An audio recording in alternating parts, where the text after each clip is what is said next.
자, 이병구 사장님. 네, 안녕하세요. 구독자 질문을 좀 해볼게요. 네. 과습과 네네. 침수가 블루베리 나무에 미치는 영향, 이거를 질문해 주셨는데요.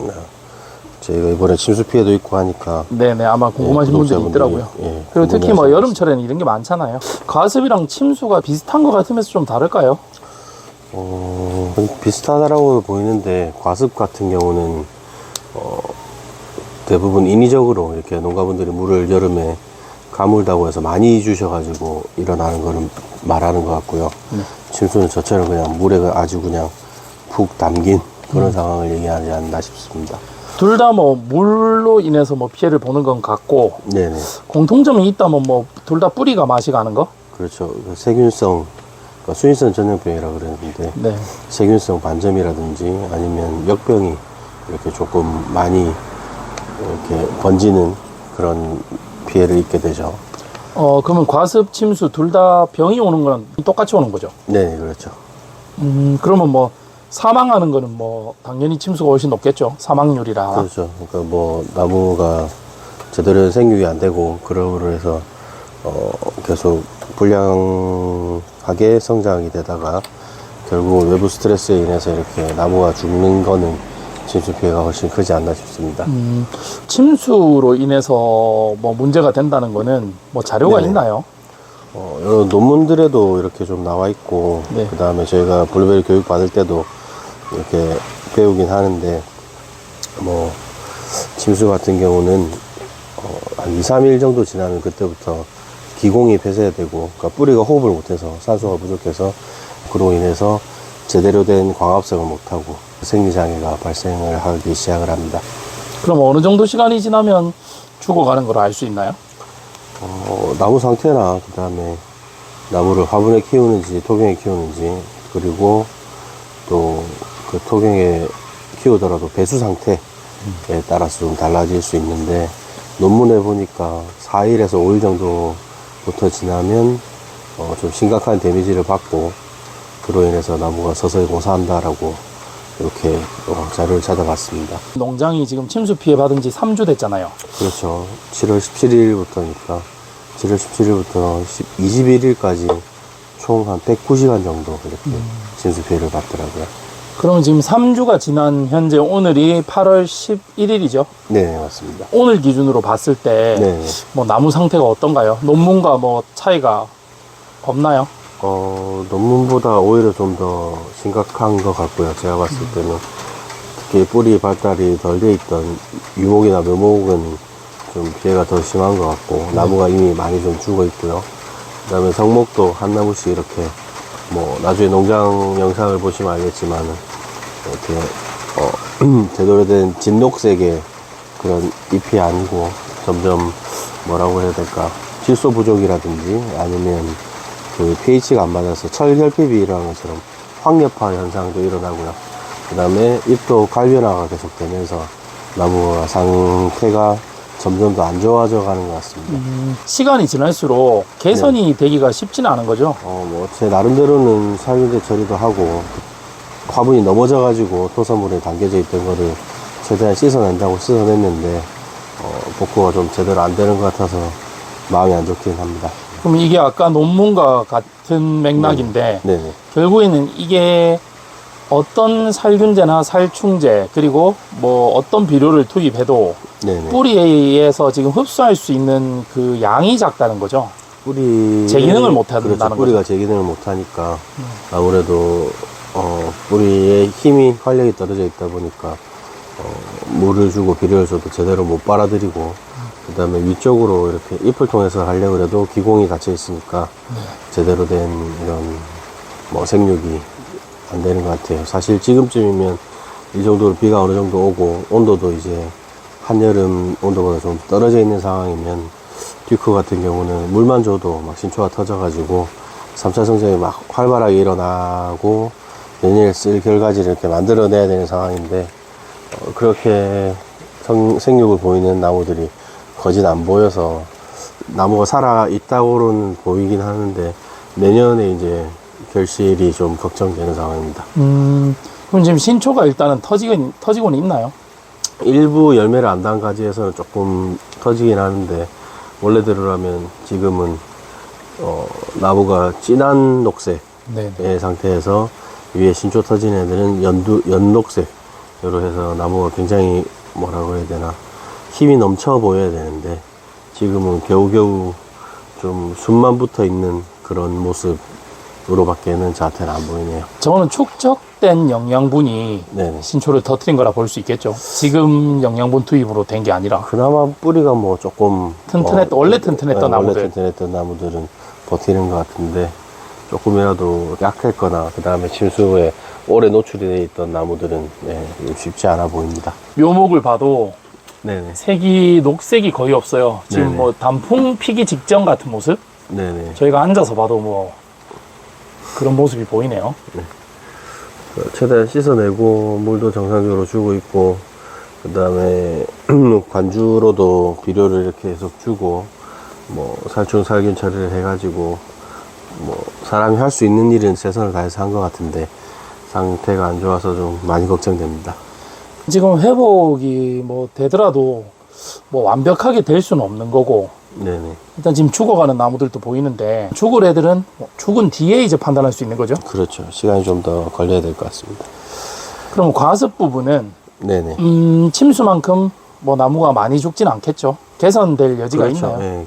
역병을 치료하는 그 살균제 처리를 하고, 그 다음에 과습이라는 상황만 개선이 되면 네. 어느 정도 돌아오는데, 그래도 뭐 어느 정도 나무들은 죽고 피해를 입긴 한데, 침수만큼은 그렇게 심각하진 않은 것 같습니다. 사람들이 이제 나무가 가지가 자꾸 마르니까 네네. 이게 과습도 사실은 점점점 죽어가잖아요. 나무가 말라서. 그렇죠. 근데 사람들은 이제 잘 모르는 분들은 이게 자꾸 가지가 마르고 잎이 떨어지니까 물이 부족하다 생각을 해서 물을 더 투입해서 네네. 이미 과습이었는데 이제 그걸 더 빨리 죽이는 경우가 있잖아요, 사실. 그렇죠. 그걸 특히 판단을 잘 하셔야 이렇게 돼요. 바닥에 이렇게 붙여놓은 물이 고이는 그런 바닥에서는 더 심할 수가 있는 거죠.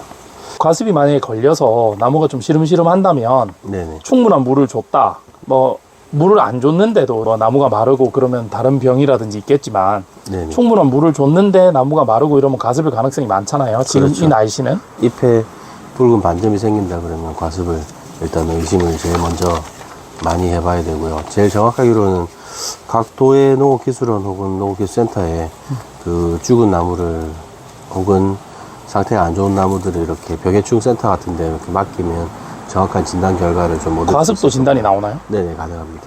아, 과습으로 인한 뭐 세균성 혹은 바이러스성 이런 뭐 병해충이 발견이 되니까요. 죽여봐야 하네요.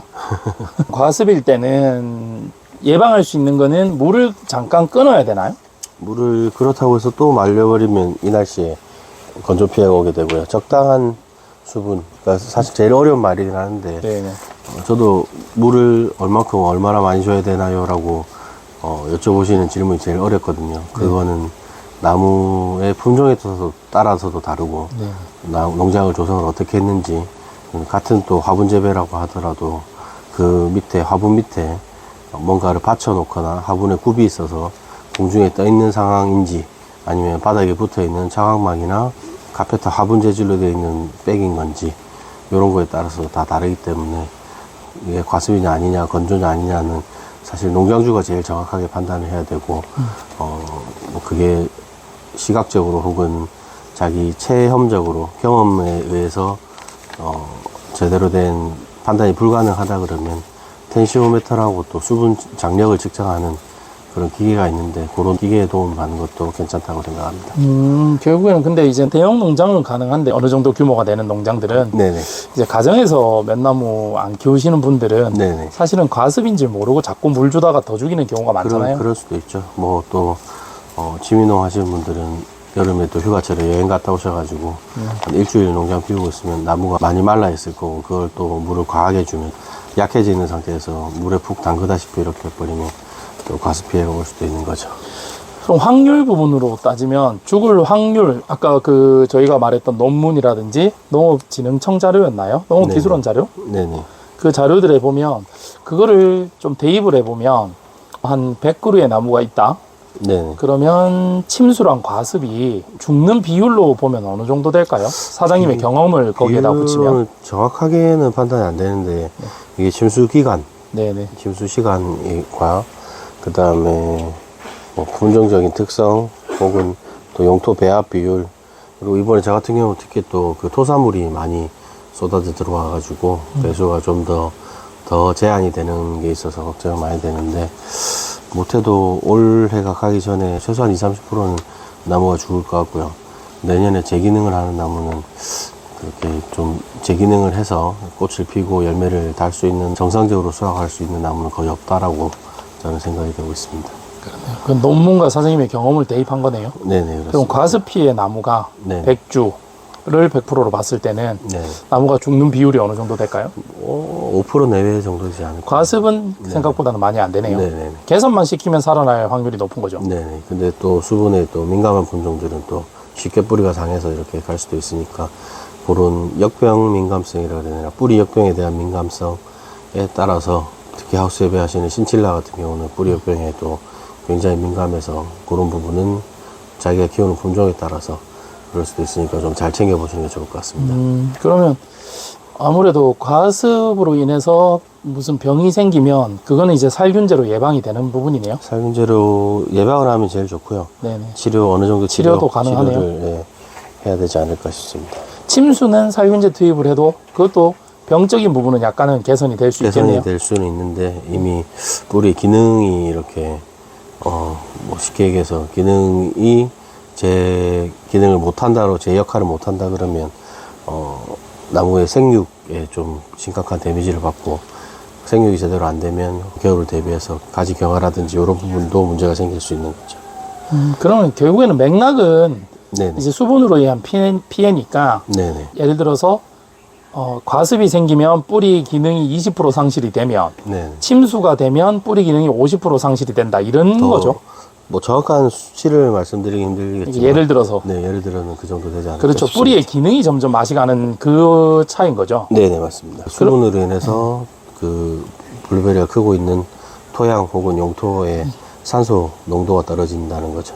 그러면 반대로 생각을 하면 네. 과습은 20% 저희가 뭐 대략 설명하는 거니까 네. 20% 정도 뿌리가 손상이 됐기 때문에 회복할 확률도 반대로 보면 80%는 된다는 얘기고 네네. 침수는 50% 뿌리가 손상이 됐기 때문에 회복할 확률은 50%밖에 안 된다는 얘기잖아요. 뭐 반대로 거칠게 말씀드리면 네네 추산을 그냥 반대로 역으로 해보면 네네. 그럼 사장님 농장은 망했네요. 안 망해야죠. 아니 망한 것 같은데요. 금전적으로 좀 여유가 있고 마음 같아서는 새로 농장을 조성하고 싶을 정도로 전상희 사장님께 제가 말씀드렸어요. 연이자 20% 정도면 제가 돈을 빌려드린다고. 제가 빌려드릴게요. 2% 정도면 그리고 지금 전상희 사장님이 새로운 농장 이제 또 하신다고 하는데 네네. 일단 사장님 또 많이 좀 도와주셔야 될 것 같고 뭐 저보다 더 잘 키우시는 분인데 그분은 뭐 남의 농장 가 있는 시간이 너무 많아가지고 쉽지가 않아요. 자기 농장 일을 조금 하셔야 되는데 일단 침수 피해는 네네. 지금 복구 겉으로 외형적인 복구는 했는데 이제 나무가 그렇죠. 죽어가서 네. 참 좀 안타깝기는 합니다. 저도 최대한 뭐 살려보려고 노력은 하는데 쉽지 않네요. 예전같이 막 이렇게 어떻게 보면 지금은 뭐 진녹색으로 이 농장이 뒤덮여 있고 이제 8월 말 9월 초부터는 인산칼륨 위주의 또 시비를 해가지고 오히려 성장을 억제해야 되는 상황인데 지금은 아예 뭐 신초도 구경하기 힘들고 나무 생육이 정상적이지 않아서 어떻게 해야 되나 고민이 좀 많이 되는 상황입니다. 혹시 지금 과습이나 침수 피해를 입은 나무들한테 강전정을 해버리면 어떻게 되나요? 지금 강정전에서는 늦죠. 오히려 7월 달에 바로 했으면. 근데, 뿌리 기능이 떨어진 상태에서 전정을 하는 거는 저도 고민을 해봤는데, 예. 어떻게 맞는지는 사실 경험을 해봐야 되는데. 제가 왜 이런 생각을 했냐면, 네네. 지금 잎이라든지 가지가 많으면 아무래도 뿌리 기능이 많이 필요하잖아요. 네네. 근데 강전정을 해버리면 사실은 조금 부담을 덜 수 있지 않을까 싶어서요. 뿌리들이 힘을 쓰는 게. 그렇죠. 예. 그래서 강전정을 해버리면 나무가 좀 살 수 있는 확률이 높아지지 않을까. 사연다 하더라도, 하긴 데미지를 강전정 받은 강전정 할 거면 나무 새로 키우는 게 낫겠다. 그렇죠. 서로 장단점이 있긴 한데. 아니, 묘목 꼽아놓고 새로 키우나. 네네. 뿌리 다시 살리려고 강전정해서 새로 키우나 차라리 건강한 나무 다시 키우는 게 낫지 않을까요? 그렇죠. 예, 그래서 저도 그냥 싹 갈아엎고 다시 키울까 고민도 하고 있는 상황입니다. 일단 내년 열매 수확이 망쳐지는 걸로 확인이 되면 네네. 사장님 또 어느 정도 결정을 내리셔야 되는데 이거 침수되고 그리고 과습 침수 피해가 이게 수분으로 인한 피해가 바로 딱 오는 게 아니니까 뭐 네. 1년에 걸쳐서 막 이렇게 오니까 1년이 더 걸릴 수도 있습니다. 막 1년 이상 걸릴 수도 있나요? 네네. 그러면 이거를 결국에는 1, 2년을 지켜보고 결정을 내려야 되네요. 네, 그동안에 안 망하는 농장이 과연 있을까요? 여유만 있으면 갈아엎고 싶죠. 그렇죠. 이건 생각 한번 잘 해보셔야겠어요. 일단 오늘 영상은 여기까지 하고요. 네네. 다음 영상은 저희가 인터뷰 찍기로 했는데 그거는 로컬인 채널에서 저번에 말씀하신 네. 다른 채널 말씀하신 네네 저희가 세컨 채널이 하나 더 있는데 거기에 이제 인터뷰 내용으로 올릴 겁니다. 이제 농부자들은 농업 관련, 네네. 로컬이는 사람들 인터뷰라든지 사람들 이야기 위주로 네네. 그렇게 올릴 예정이니까 로컬인입니다. 로컬인. 그것도 구독, 좋아요 많이 눌러주시고요. 아니면 댓글에다가 거기 링크를 하나 올리시는 것도 괜찮을 것 네네 같아요. 그렇게 해놓겠습니다. 알겠습니다. 오늘 감사합니다. 네, 감사합니다. 네.